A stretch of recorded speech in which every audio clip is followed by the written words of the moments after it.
Bluelock is an anime about the world's favorite excuse to get drunk, soccer, or as the non-American heathens of the world would have you call it, football. I'll start this out by saying that I am not an athlete. Yes, I'm wearing an old high school soccer jersey that I got from my friend, specifically for an anime sports video, but I'm also 5'6". My bone mass is the human equivalent of peanut brittle, and my calves are just one strong gust of wind away from snapping like a twig. But what I do have is exactly what Bluelock tries to nail into your mind from the very first episode, and that is ego.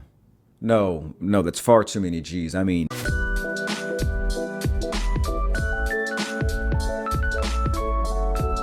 before we dive into my review here, this will be a review of Season 1 of Bluelock. So if you haven't seen Season 1, proceed with caution.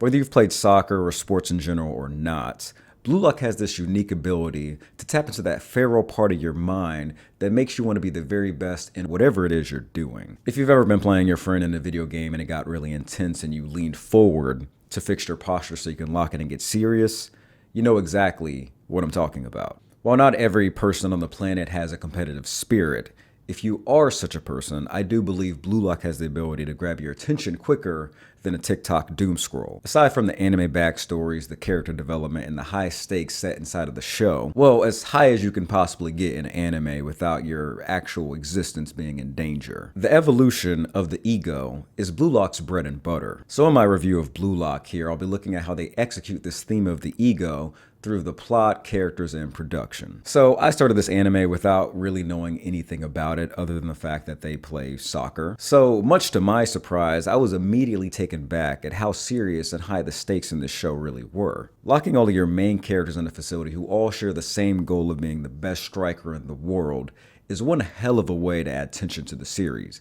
Every point, every game absolutely is crucial, because if you lose in Bluelock, your career is dead in the water. If you lose, you go home.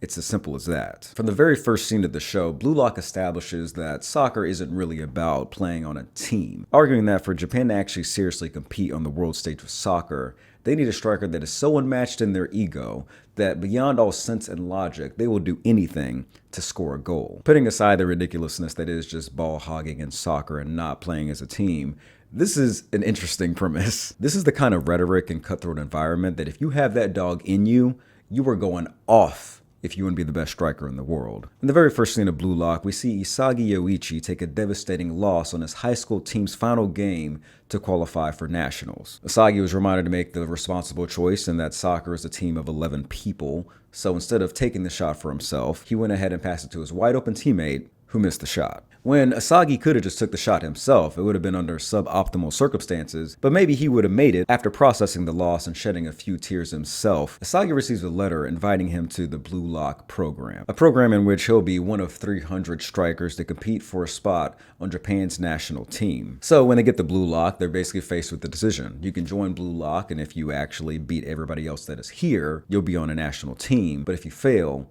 you'll be barred from ever being on the national team. Hearing that proposition, Isagi immediately locks in and dives headfirst into Bluelock. Despite the rest of the room being a bit conflicted, when Isagi headed straight in, everyone followed. So during the first elimination, where we have the game of tag, we see Isagi decide against tagging Igarashi in favor of risking it all to go after a stronger player so he can improve his own game. It is in this moment right here that if you are going to like or get any value out of Bluelock, you are going to find that out in this scene. In episode 1, we see our major theme of egoism take center stage. The underdog standing of Isagi Yoichi is also made pretty clear when he's put near the bottom of the 300 strikers. And finally, the absolutely insane stakes of putting your entire soccer career on the line for just one game. Most importantly, in the first episode, we find out that evolution and challenging the current version of yourself is the key to being successful in Bluelock. And throughout the games in the first season of Bluelock, that is explored in several different ways through the characters. The characters in Bluelock all serve to demonstrate the evolution of their ego in their own unique ways. We have Isagi, who constantly changes and adapts himself to fit the situation, Chigiri, whose fear of re-injury handicaps himself on a mental level, and characters like Barou, who have all the talent in the world, but have yet to improve due to a lack of competition. Isagi understands very well that his physical attributes aren't his greatest assets, but his ability to adapt adapt, mind, and his high soccer IQ. His insatiable desire to keep up with geniuses like Nagi and Rin propel him to greater heights as he refuses to submit to their skill. His ego continuing to tell him that they're not impassable walls, but obstacles that he can overcome. In this pursuit, his ego allows him to continue to fight despite knowing that he isn't the very best right now. It is Isagi's adaptability as a character that allows the other characters around him to grow and evolve in their own way. The ego of the unstoppable underdog, I think, is the perfect protagonist for Bluelock. On the other hand, we have Chigiri, who believed from the very beginning that he would be the world's best striker someday. That is, of course, until he suffered an injury to his right ACL. Not serious enough to where he couldn't physically still be capable of his talent, but serious enough to scare him into thinking it may no longer be possible for him to be the best striker in the world. Despite the fact that re-injury or him simply giving up on soccer would both result in the ending of his soccer career. Chigiri's will to fight had been lost to fear. His ego was far too weak. And then here comes Isagi with his unstoppable desire to become the world's greatest striker, even in seemingly insurmountable odds of a 12v10. Seeing the passion in Isagi's eyes reminded Chigiri exactly what he always thought himself to be: the world's greatest striker. And it is with this reawakening that Chigiri breaks his mental chains and taps back into his natural talent. Last character we're going to talk about is Barou. He's a monster, he's a beast, and a self-proclaimed king of the field. While Barou had plenty of ego to start out with, it was completely fabricated by being the biggest fish in a small pond. Every player around him simply existed to him to support his gameplay or be dominated by it. Just a bunch of NPCs on the board to feed Barou's highlight reel. And of course all of that was true until Barou had his status of king of the field challenged by Isagi. Isagi forcing Barou into a supporting role and talking down to him completely shattered his entire self-image. I'm talking mid-game. This man underwent an ego death. He was questioning his role in soccer as the king and even contemplating taking on that supporting role he historically has delegated to everyone else. He finally understood those that he had personally subjugated on the soccer field. So in becoming that support role, Barou finally understood the position of those that he forced into it. But instead of yield to this newfound understanding of what it is to be a supporting cast on the soccer field, Barou instead rejects it. His ego rejects the role of the supporting character, and instead of being the king, he takes on a new authoritative role. Not as the king of the field,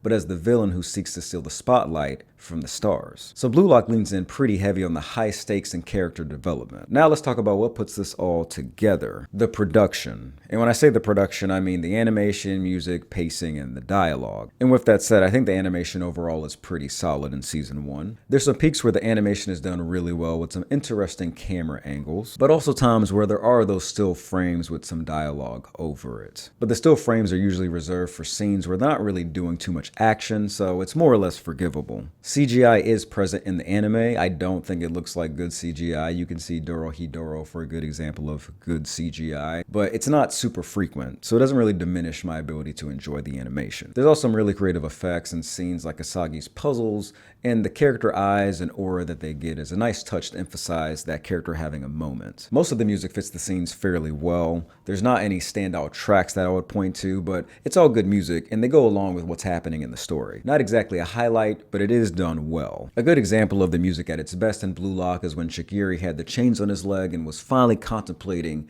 giving his all back to soccer. It goes from the soft piano to the hard rock music. I think that is done exceptionally well. I think the pacing of the entire show went pretty well. There were some specific scenes that dragged on a little too long, but we did go from 300 strikers down to 35 in 24 episodes. Pretty good pacing to me. Now, I think this is probably the biggest criticism I can give of season 1 of Bluelock, and that is some of the dialogue feeling just a bit forced and frankly kind of cringe. Just to give you a few examples, we have Isagi talking about devouring Barou. We have the exposition on Bachira's monster, which I think went way too deep into the analogy.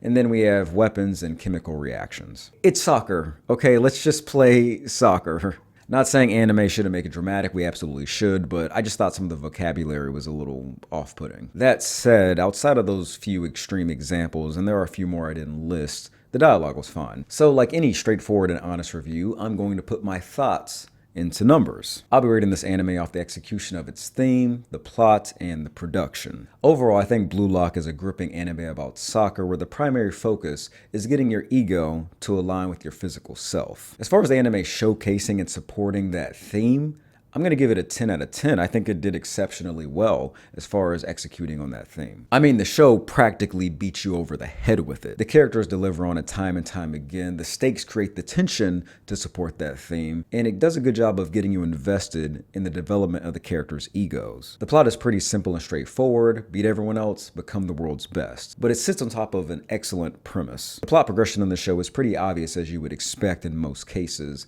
but there are some interesting expectation subversions that occur throughout the story. A good example of one of these subversions is Team Isagi's rematch against Team Ren. To be clear, this is the one in the third selection arc. They're at a point where they just came back, they already had their loss arc, and you're thinking, okay, now this is their time to beat them after they lost the first game. No, they still lose the game. I think the games that felt close were close when they should have been, and the games that were a complete stomp were stomp as they should have been. So the plot in that manner acted pretty fairly. Even in the instance of a complete stomp of a game, it was still entertaining because there were new threats that popped up that they had to deal with one way or another. While there were some weird scenes where I felt like the pacing of the plot was a little slow, I think it did well overall. So while simple, I'm going to give the plot an 8 out of 10. As for the animation, I felt it was serviceable. There were some really low parts, but also some really high parts at the same time. But there's nothing insanely impressive on a consistent basis as far as our modern landscape of animation goes. I have similar thoughts on the music. It was very appropriate, but nothing exceptional. I do really enjoy the designs of the characters, and I think the effects were really well done in this season, even if at times they were a little overdone. So overall, I'll give the production of Bluelock a 5 out of 10. So nothing spectacular, but nothing bad. Completely average. So with all due respect, with my 3 criterias ranked, I'm going to give Bluelock Season 1